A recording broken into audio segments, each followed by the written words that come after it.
and welcome to This Old Arcade. I'm Tim. Today we've got a Craigslist find here. It's Rush 2049. It's one of the last of the San Francisco Rush series. We just brought this home, picked it up pretty inexpensively off of Craigslist. The story was it came out of a dentist's office. Had been picked up by somebody who wanted to put a flat screen in and resell it. I went ahead and purchased it with the original monitor. It's a Wells Gardner D9200. Somebody else had it at another house and it didn't even have the monitor in it. I set it in there for transportation. There is a problem with the monitor. There's some cabinet damage. And so we're going to go through this machine and get everything into working order and take a closer look at it here. So stay tuned and please join us here at This Old Arcade. Overall, the cabinet's in really nice shape. We're going to have to replace some of the T-molding. There's a little bit of cabinet damage down toward the bottom. We'll show you how to take it apart and service the machine. Looks like they mounted the steering wheel crooked also. Let's take a look around back. Here's a look at the rear of the machine. I've got it opened up with the cage open for the computer, and we'll take a look at what's inside here.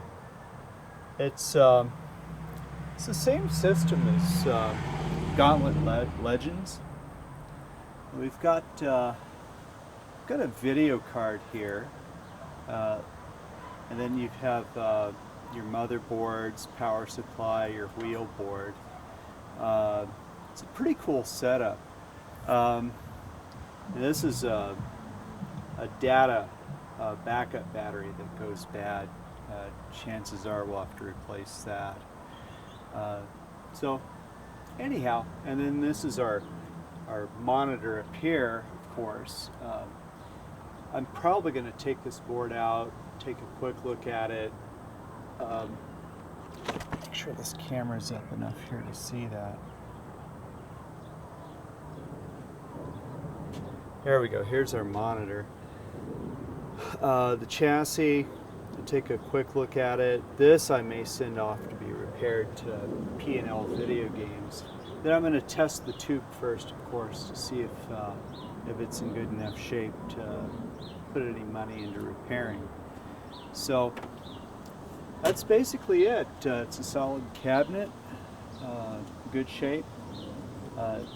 Stay tuned and we'll fire it up and see what we get.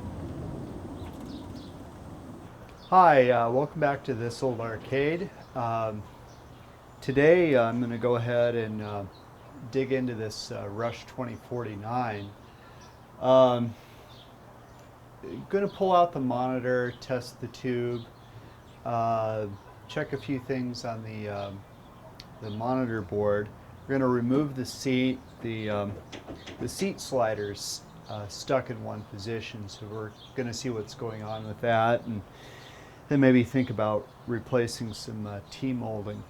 I'm going to pull off the bezel, remove this keypad, and open that up and clean that up and service that. So I'm going to get started removing the seat here, just using a Torx. It's a T27.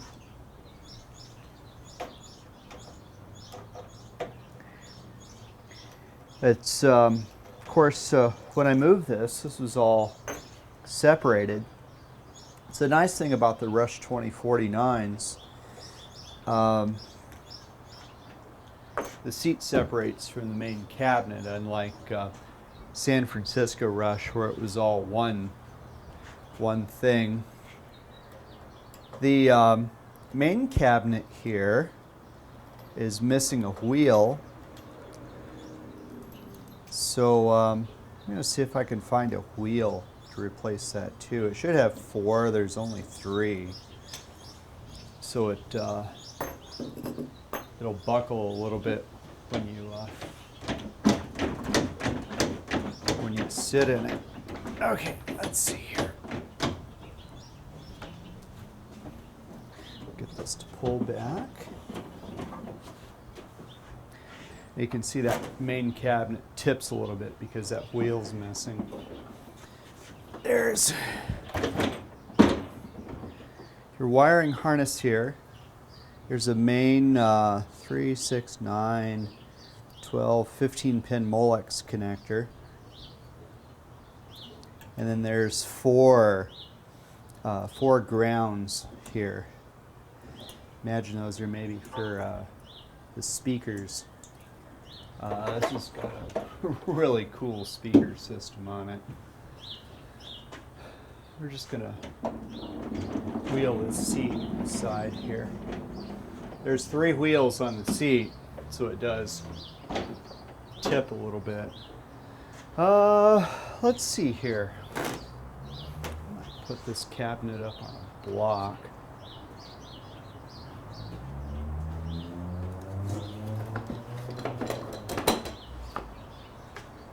Ricardo and I were making trophies for ZapCon last night.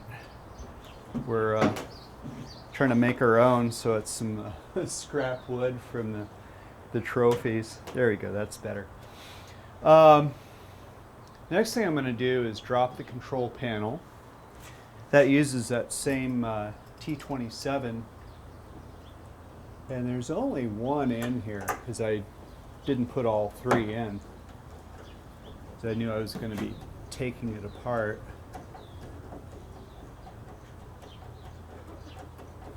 There's also a rubber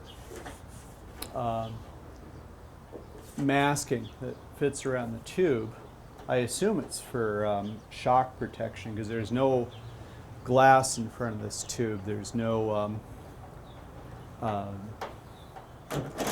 plastic or glass. So anybody can just touch the tube directly, and as you all know, this usually you get a little bit of a static charge there. The top I don't have anchored, it just folds back. And then we can lift this bezel out.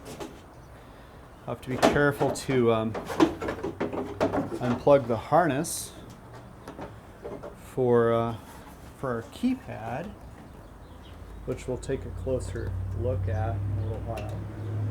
And there's your bezel and the keypad that mounts underneath there, or inside there. Inside here we've got a light bulb here. It's presumably this here lights up. I don't know if that stays on all the time. We'll figure this out as we go. Now we're left with the monitor here, and we'll drop this keyboard on down. You can kind of see this is a similar assembly to a lot of driving games. San Francisco Rush, I think Cruising USA's and Worlds, and a lot of games use this. It's that same force feedback motor, your 5K pot. Some of these come with a connector that just plugs on. This one's soldered on, and then there's a connector there. Pretty simple stuff. You can get to everything. This is actually really well designed for accessibility and working on controls. I'm really impressed. You get the nut driver and loosen up the monitor here. Oh, I noticed there's a little mask here to shield this light from interfering with your viewing on the monitor. Let me get that nut driver. believe it's, try this one here. What size is this? 7/16? Yeah, it's 7/16. There's two connections on the back, your RGB connection and your AC power. I'm going to go ahead and unplug those.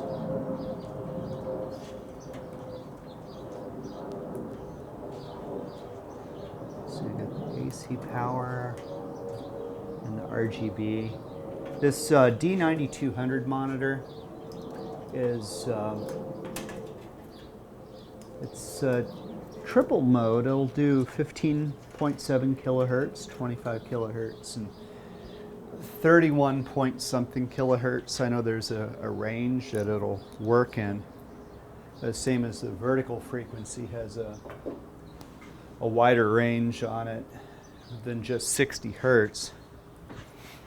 We're going to do a video later about some JAMA boards will not work with EGA, CGA to VGA converter boards. And I've discovered it's because of the vertical scan rate. CRT monitors work in a wide range of vertical, let's say from 50 hertz to 90 hertz, whereas those converter boards like to be right around 60 hertz. So recently I was hooking up a Mortal Kombat 2 and discovered that it will not sync up.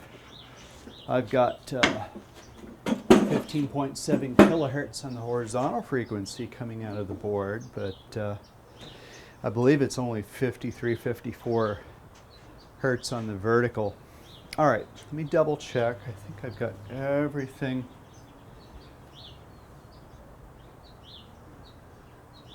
disconnected. I'm free. We're just going to lift this CRT out of here. Okay. Let's get it up on the top here.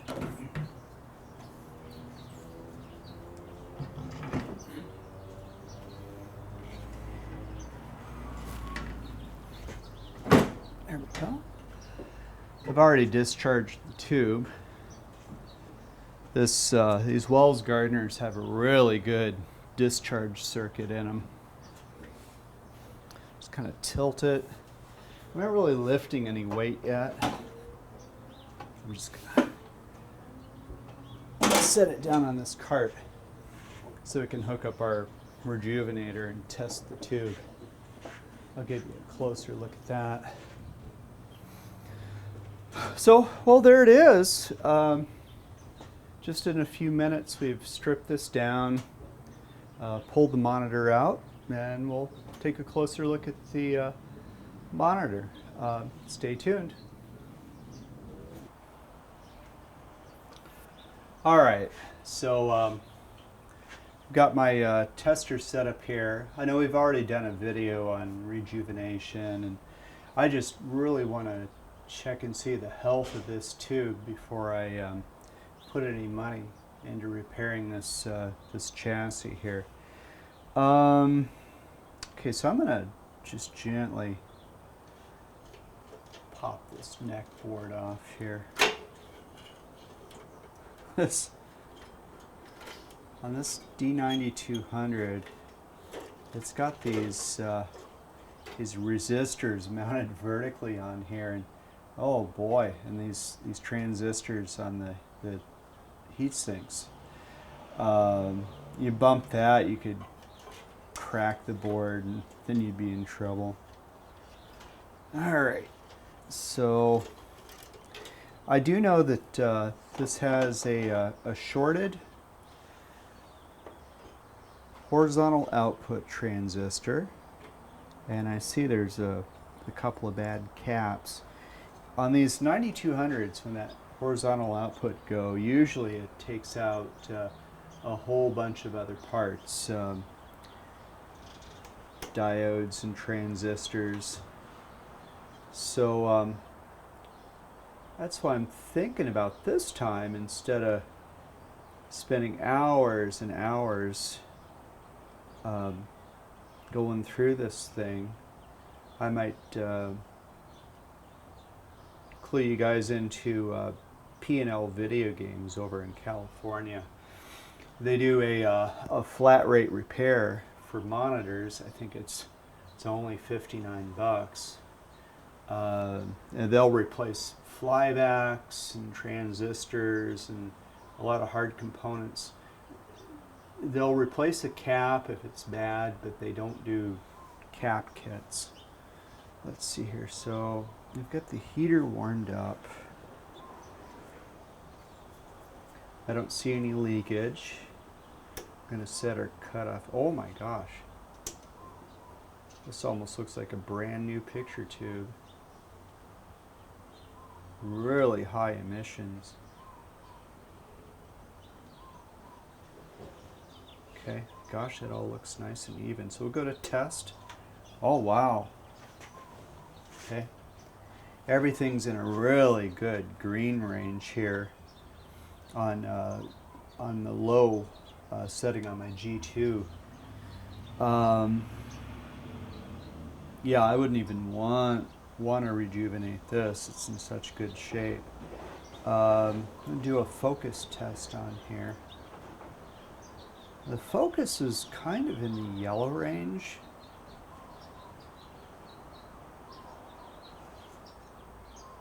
We'll do the tracking test. Tracking's excellent. Excellent on the tracking. And this B&K Precision 467 has a life test. Let's do that and see. You press it and hold it for a little bit, and the needles will kind of slowly come down and settle. It's settling in a really good green range here, so you can tell it's not a brand new tube, but man, this could have years of life left in the tube. And as scarce as CRT tubes are getting these days, I'm definitely going to want to put some money into this chassis to get it repaired. So I'll give you guys some more information on P&L and what goes on with that. So we're going to pack this board up, ship it off, and save us some time so we can work on other projects on the machine here. Alright, so I've decided what I'm going to do while I'm shipping this board off to be repaired. I'm going to store our CRT inside the machine here. It's the safest place for it to be. We'll clean it up, bolt it in place, and it'll be presumably ready to go when we mount the board back in there. See, so I'm going to kind of reverse the process here. Lift it up. Get that bottom on there first. Make sure I'm get it a little further back. Okay. That should go into place. Yeah, we're real close here. Okay. I'm going to feed these bottom 7/16 nuts on first in place.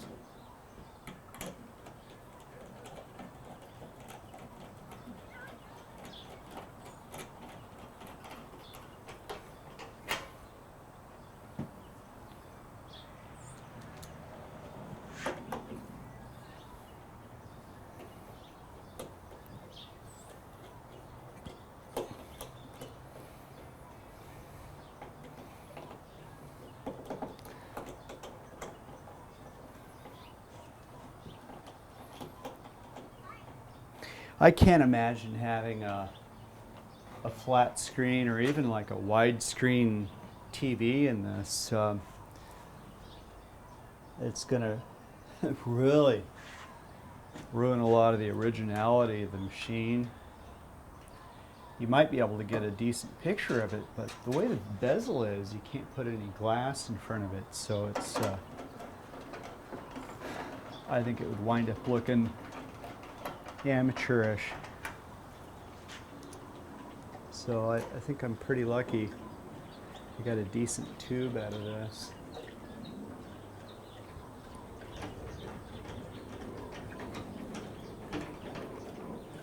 All right, clean this off real quick. Let's see. Oh, here we go.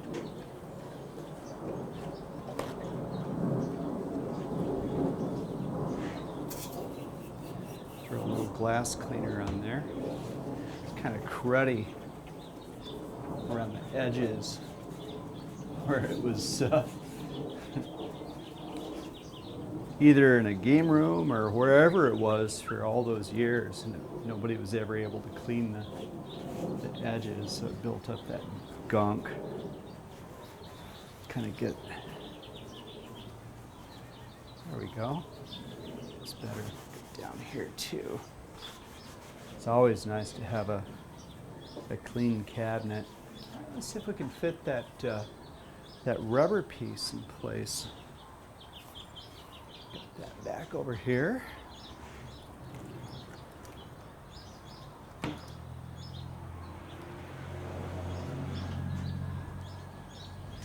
Unfortunately, I turned my back for a couple of minutes, and my Basset Hound helpers got a hold of this and really kind of chewed it up. So this goes on here. I've got another set of those 7/16 nuts to hold it in place.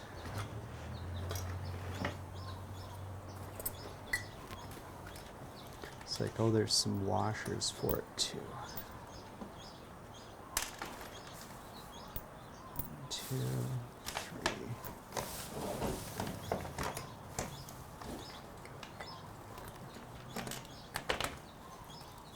Go.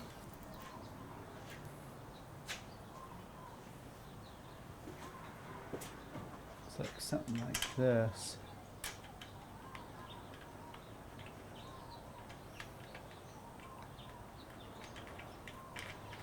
Actually, the way this looks, using that, I don't know why they have that on there. I really have no idea. Could be some kind of dust cover to keep. I don't know. It may, from around the shadow mask of the tube, it may be attracting the static charge that builds up on the front of these tubes. You've got those electron beams being thrust toward the metal mask on the front of the tube at such a high speed. Well, they use what, at least 25,000 volts to pull those electrons and smash them into the front of the glass. So back in the old days, if your high voltage was too high, it would start emitting X-rays, and then you'd be in danger of X-ray radiation exposure. So all that energy's got to go somewhere. It turns into that static charge on the front. Okay, that looks good, and the bezel will fit on there. So, okay, let's move on to the keypad. We'll take a look at that. I'll get the camera in a better position. Okay, so we're just going to pull off this whole whole little assembly here. Some Phillips screws, little machine screws.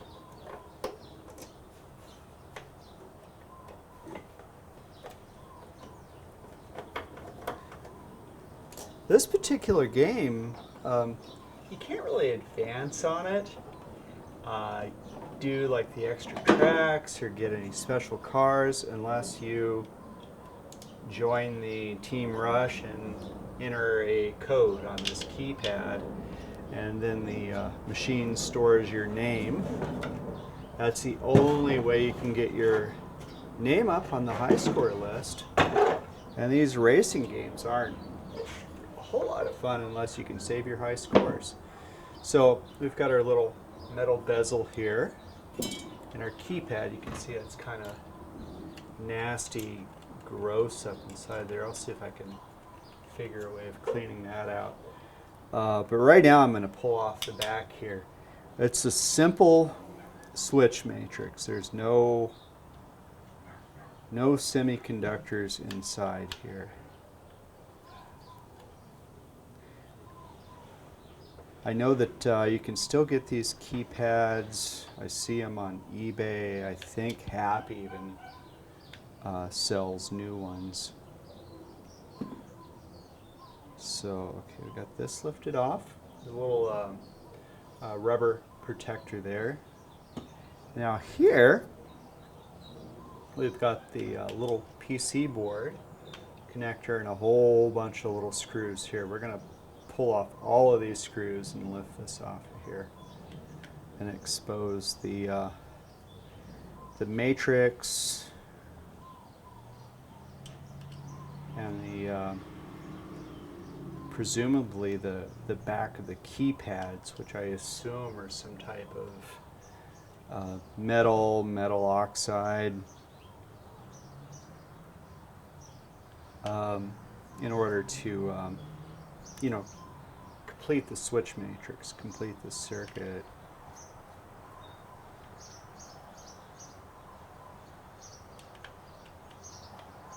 These always get kind of sticky, and you get, I think what they call a debounce. On old computers from the 70s, like the original TRS-80 computers, they used, let me move down here a little bit. They used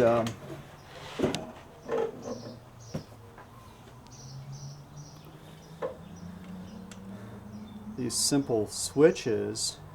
I don't know if they were magnetic reed or what. And then the computers would have errors because you'd hit A and it would like suddenly hit 4 or 5 A's instead of just 1 A. So they had to figure out a way of manipulating software to read it correctly. So keyboards wound up being computer controlled. They'd have their own semiconductors and little microprocessors inside. So there's your matrix there. It's your 3, 6, 9, 12 little switches there. They're kind of arranged in like a little toothy pattern. And then when the back of this here, these little metal things, presumably press up against that completes your circuit. So the PC, the board side here looks excellent. I don't even want to touch that. It's a thin gold film on there. This here doesn't look that bad, but it looks like it might be a little dusty. I'm just gonna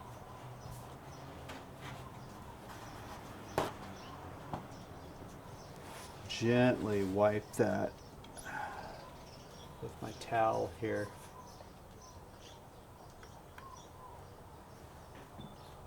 Oh, Kelly, no, I have a basset hound helper. Okay. You know, I think I'm going to get a Q-tip and a little bit of alcohol and clean this. All right, so got a couple of Q-tips and some isopropyl alcohol here.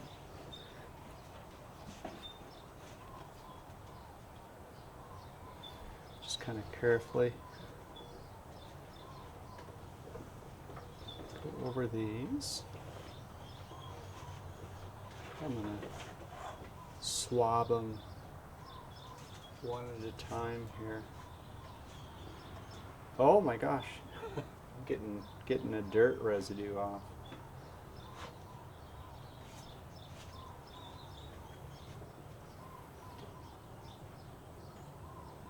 We've got a couple of Cruisin' Exoticas on the route. I'm going to have to check our keypads and see if they're working now. All right, so I'm going to make sure this is dried off with my other end tip here.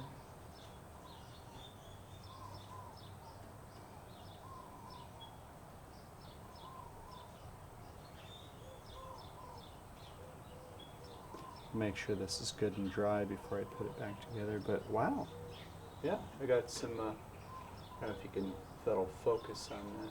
Some good little black residue there. Got another Q-tip.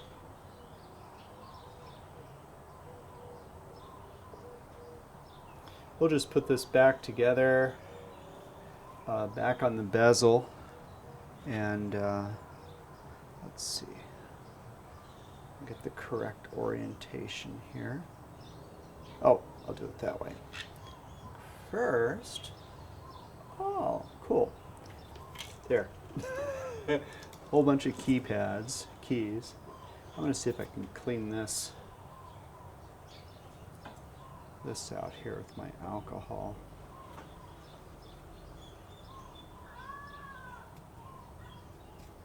There we go. Oh yeah.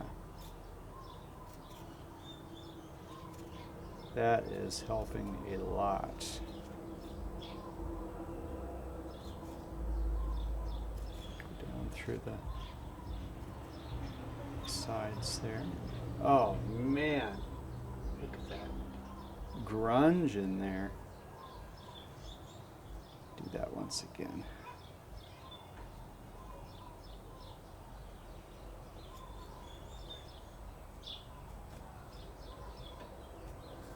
Okay.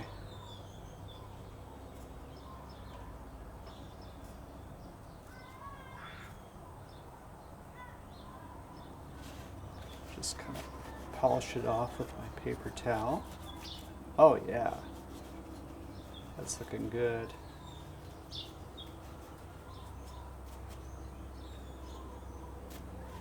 Okay, how do these keys look? They're kind of nasty too. Well, I'm gonna clean these off real quick, then rejoin me, and we'll keep working on this here. All right, so we've got everything cleaned up here.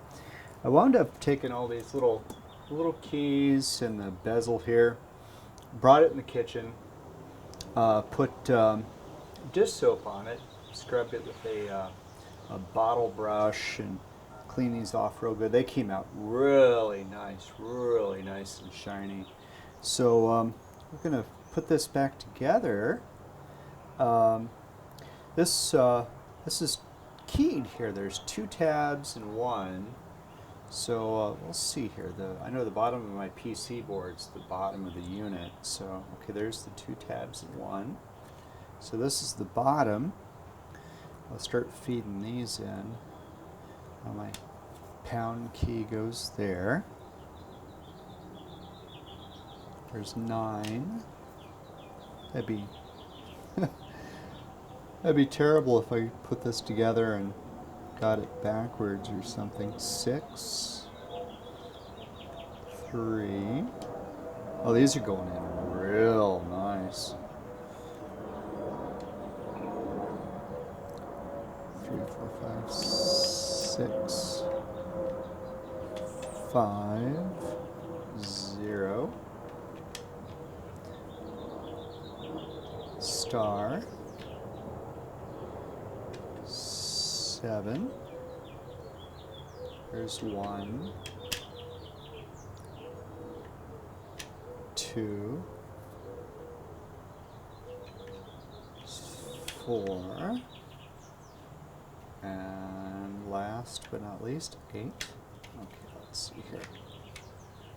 1, 2, 3, 4, 5, 6, 7, 8, 9. Awesome. Okay. So now next will be our little rubber matrix thing here. Just kind of gently put that in, and then our nice and clean PC board. Put that all together there, and feed the Phillips screws in place.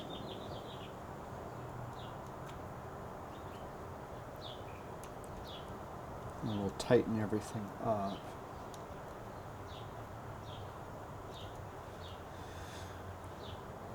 It'd be interesting to see if anybody else, any of our subscribers, have taken one of these apart before and cleaned them. So I know they do fail. Like I said, it's an important part of getting your name up on the scoreboard on this. Do these thinner ones first. This bezel's plastic, so I don't want to over torque these screws. It'd be awful to have that strip out and have this back coming off.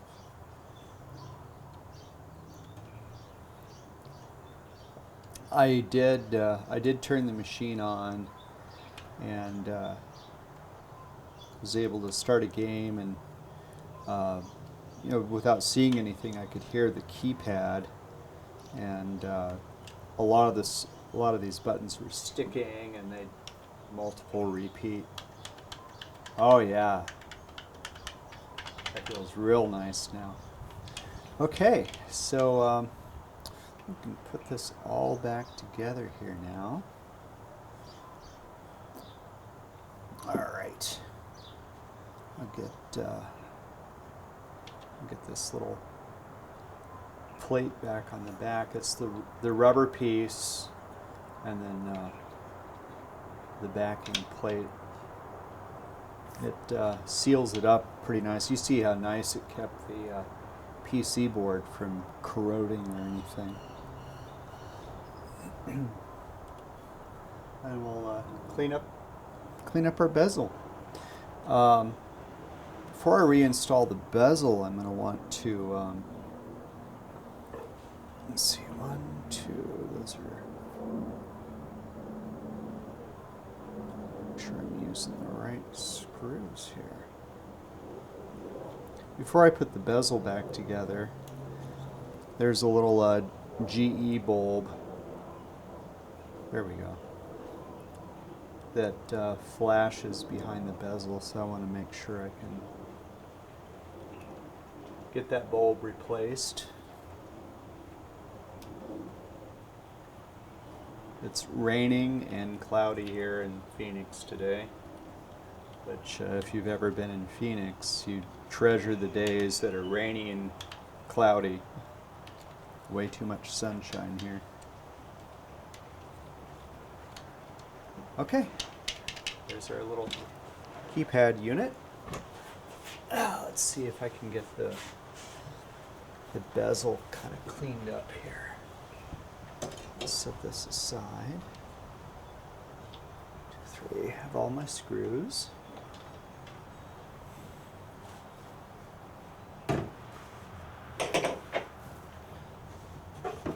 And bring this into view here.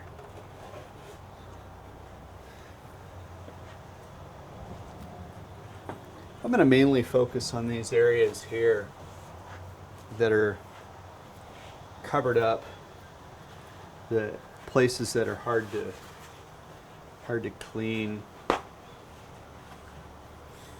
when the machine's together.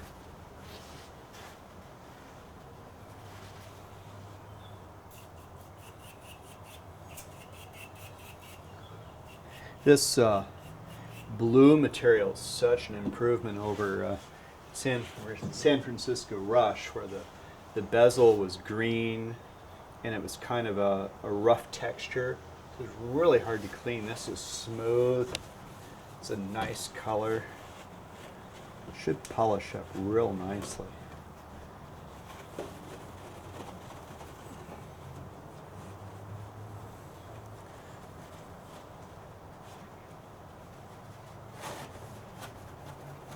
There we go.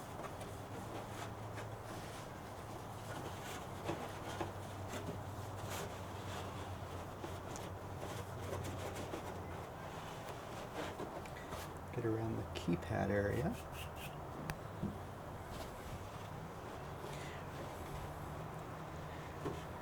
For a 16-year-old machine, this is held up really well. The Midway Cruisins were really notorious for plastic and bezel parts cracking over so many years. This is in really excellent shape.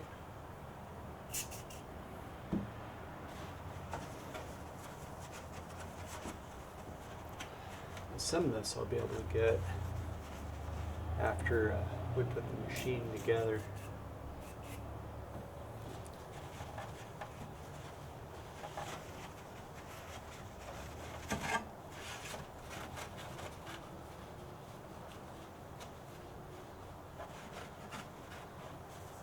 Okay, you get the insides here. There's always a nice amount of dust up inside. So get that out of there while we can.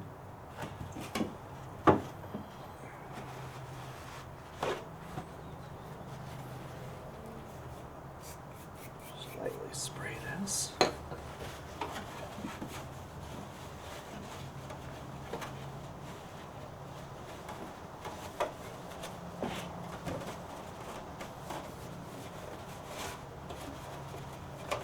Okay.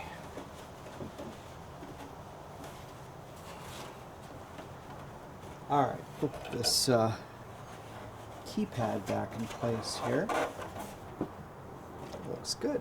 Oh, there's a little bit of dust on the back of this translucent material here.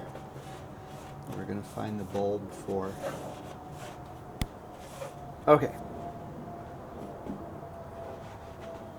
Let's see.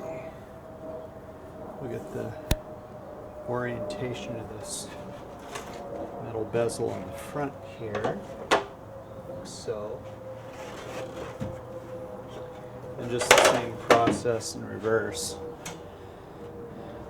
The bottom of the keypad, go there. And these are little machine screws.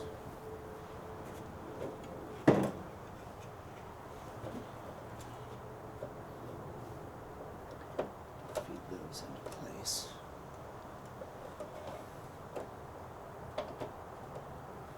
There we go.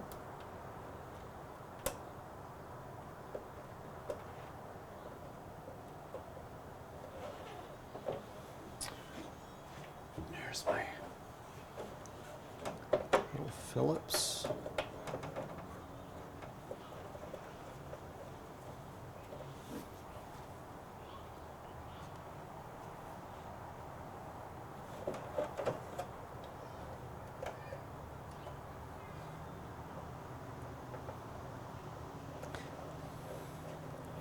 Kind of a tough angle to get these in at for the lower ones here. Really need almost a shorter screwdriver than what I have.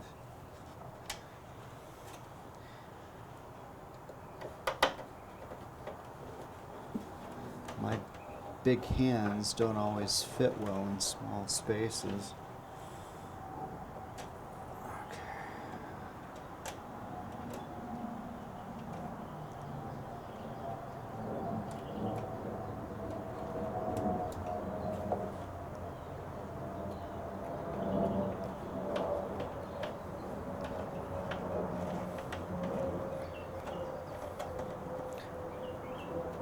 Okay, here we go. There's our bezel back together, our keypad in place. Let's move on and see what we can do with that light bulb, and we can reinstall this bezel. All right, so pull this bulb out here. It's a GE, it's a 1093. It is bad. I've discovered that the socket itself you can pull out from the back. You just pinch it, it pulls out. So I'm going to go ahead and reinstall the bezel here and get this closed up. And then we'll look for the bulb. It's basically, I think, a 12 volt DC bulb, probably 1.5 amps, maybe not even that much. All right, let's get this bezel in place here.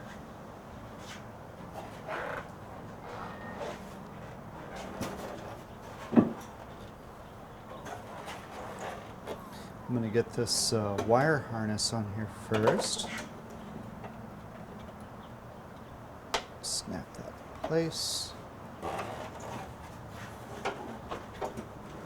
It'd be cool to replace that bulb with an LED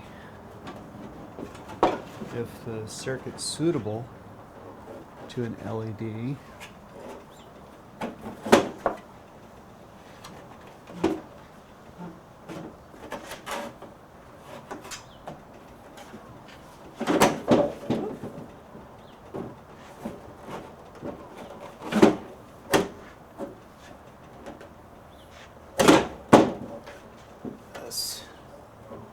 I'm hitting the hinge here for the top. There we go. There we go. That's back in place there now. I'm going to go ahead and clean up this steering wheel area. They're just kind of dusted out. Then we'll close that steering wheel up. I've tested the pot. It's okay. We may have to take it down later in case some of these lamps are bad in the push buttons. So let me move the camera down here a little bit.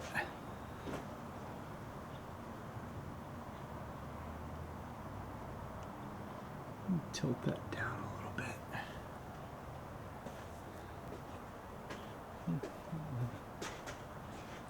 Grab my other hardware.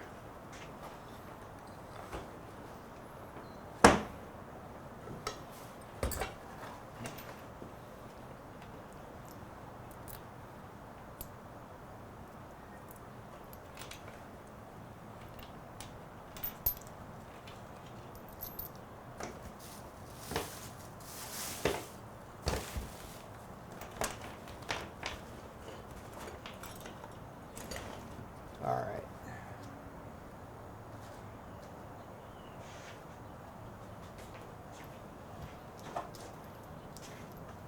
Okay, so I'm just gonna take a rag here, dust this off. Ooh, and it is dusty. There's an extra screw.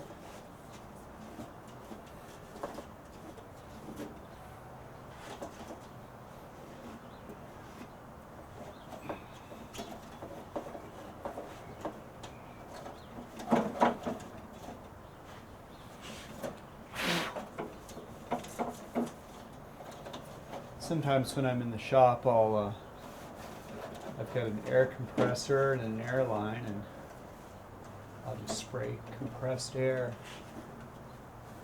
up inside these. blow it out and vacuum it at the same time. This one's not too bad.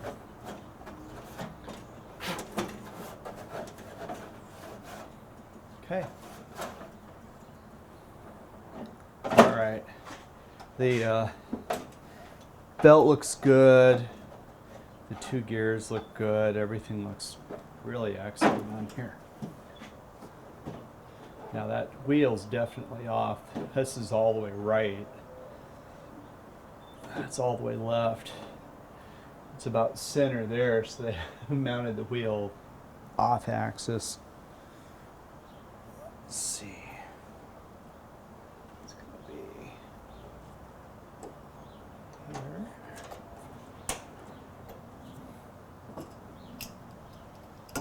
My little T27 Torx bit. Just using a 1/4-inch nut driver to hold the bit. Giving some up pressure from the bottom so the holes line up. Yeah, this bezel could use a little cleaning too. Maybe we'll pop this wheel off here and see if we can switch that.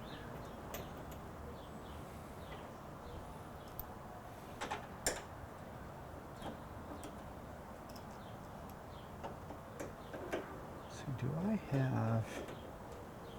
Okay, I've got one more.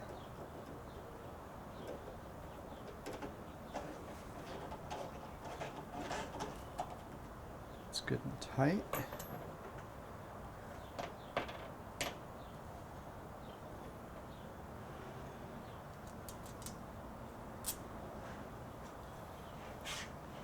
See if this washer will fit up in here. I'll have to loosen these up. That last hole doesn't line up very well.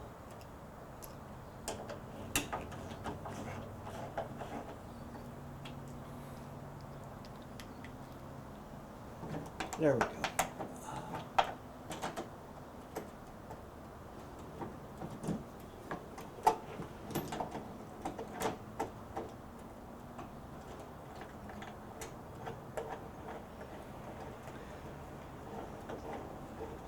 I do want to look at the marquee light before I do the steering wheel, though.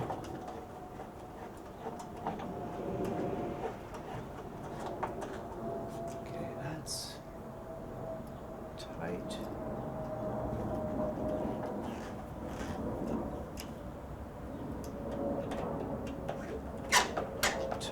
Okay. Let's see if we can figure out how that marquee light opens up. Torx.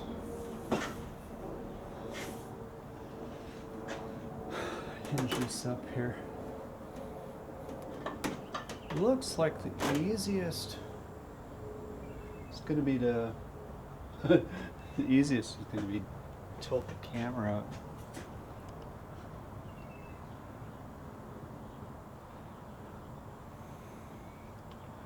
Here we go. There's 6 little Torx screws here, so we'll pull the marquee off and see what's behind there. Then we can clean it up.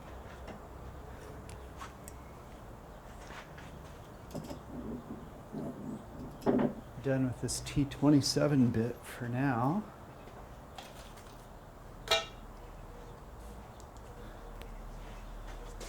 Now, what size is this? It's maybe a 15. Let's try a 20. Not a 20. There's a 15. There's a T15. Do these bottom ones first.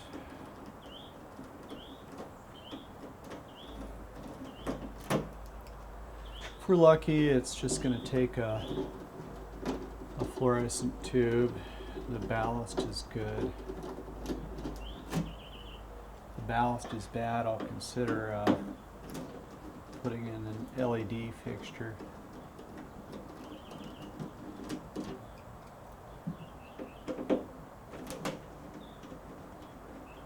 Oh yeah, this would be a good chance to clean around this bezel. There's a lot of dirt on the sides here.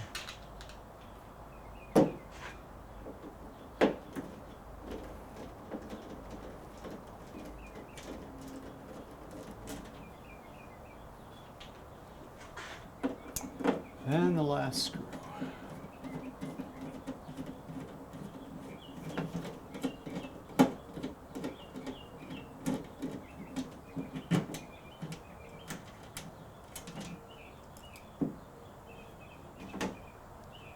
Okay.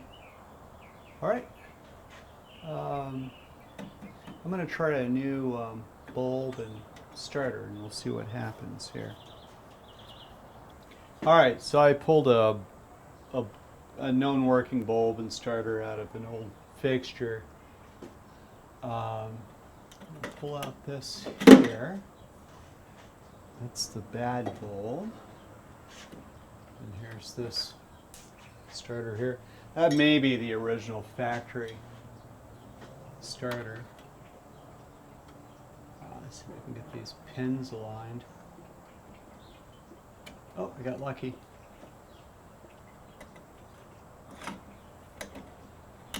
All right, try it out. Flip the power on. There we go. I'm gonna clean right around here. This is like dirty and grimy. You kill the power while I do that.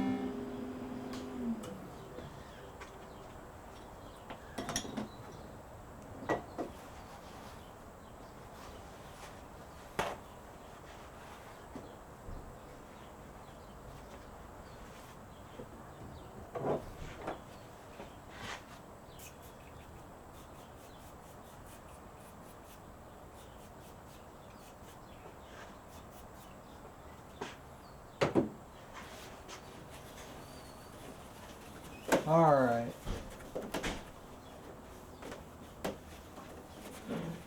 Yeah, it's cleaning up real nicely here.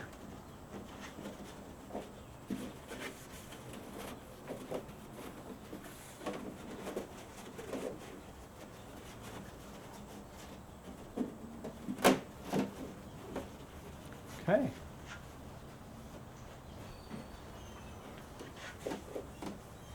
Flip that power back on.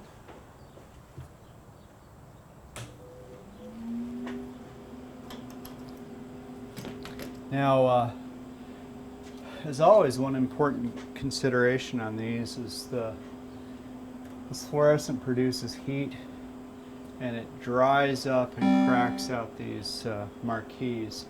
I don't know how many great marquees I've had to throw away over the years because they're just dried and cracked. So I think I am going to shop around for an LED fixture to put in here. It's a lot cooler. I'll preserve the marquee.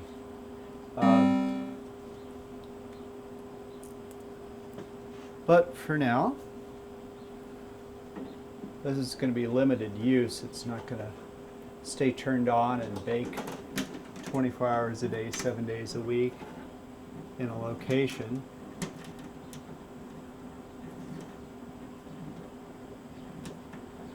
Okay. This form here puts a cool curve in the plexi. So I'm just kind of feeding these in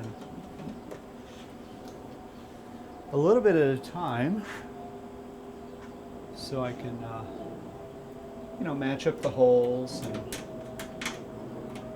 get it to match the curve.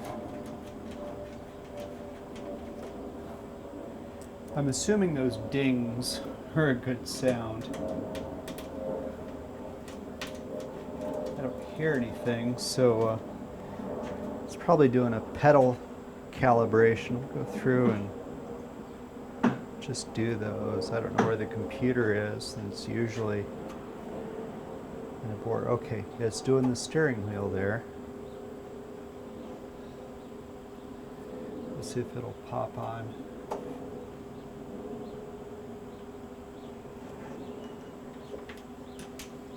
Yeah, the steering wheel board's working.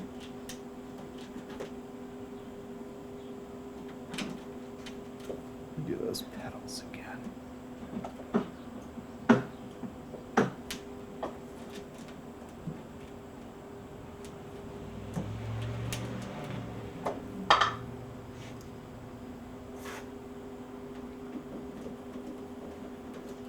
Do these center ones first.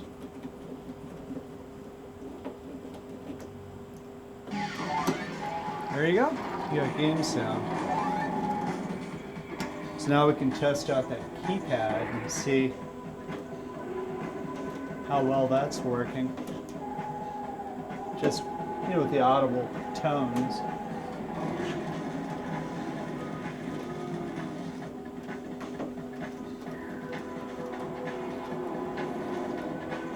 All right.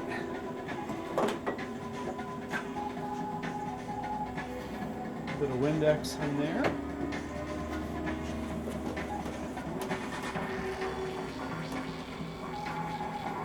That looks a lot better. A piece of tape.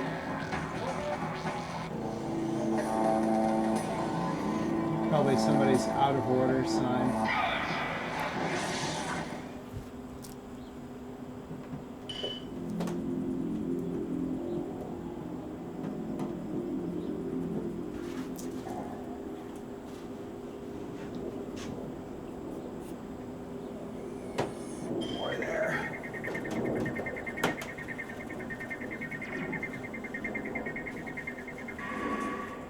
All right, let's check this keypad out. This coin door is a mess.